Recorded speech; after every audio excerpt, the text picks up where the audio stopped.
সালাম আলাইকুম রহমতুল্লাহ বরকত। সবাই কেমন আছেন? আশা করি সবাই ভালো আছেন। আজকে আমার জবের অফ ডে চলতেছে, উইকেন্ড, তো একটু বের হলাম বিকালের দিকে।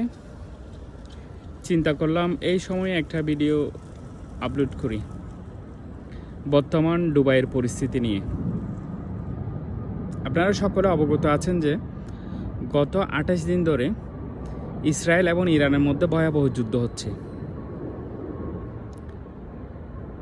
এখন বাংলাদেশের ম্যাক্সিমাম ইউটিউবার বলেন, ফেসবুকে যারা পোস্ট করতেছেন, তারা ম্যাক্সিমাম ওই রং ইনফরমেশন দিচ্ছেন মানুষকে।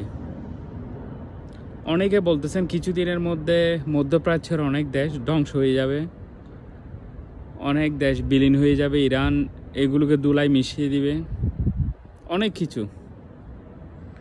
আমাদের নিরাপত্তা নিয়েও অনেকে অনেক ধরনের কথা বলতেছেন, আমরা কেমন আছি, অনেক সময় মেসেঞ্জারও নক দিচ্ছেন। সবার জন্য এই ধরনের পোস্টগুলো করা। যেটা আমি বলবো সেটা একদম 100% সঠিকটাই বলবো।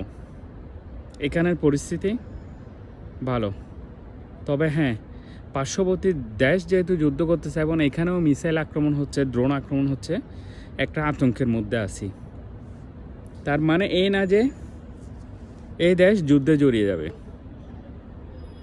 আমি আগেও বলছিলাম আমার একটা ভিডিওতে, এই দেশ কখনো যুদ্ধে জড়াবে না।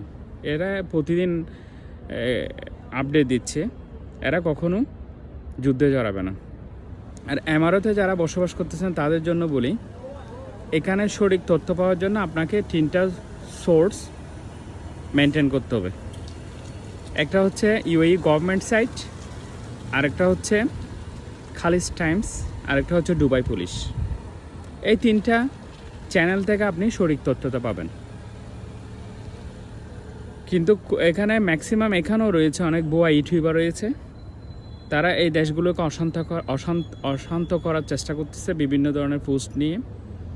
এগুলো আসলে ঠিক না, আমাদের প্রবাসীদের জন্য মোটেই সুখকর বিষয় না। একটু ফিরে থাকা ইতিহাসের দিকে, ইরান এবং ইসরায়েলের যুদ্ধটা হচ্ছে 28 দিন ধরে। এটা কি আসলে 28 দিনের যুদ্ধ?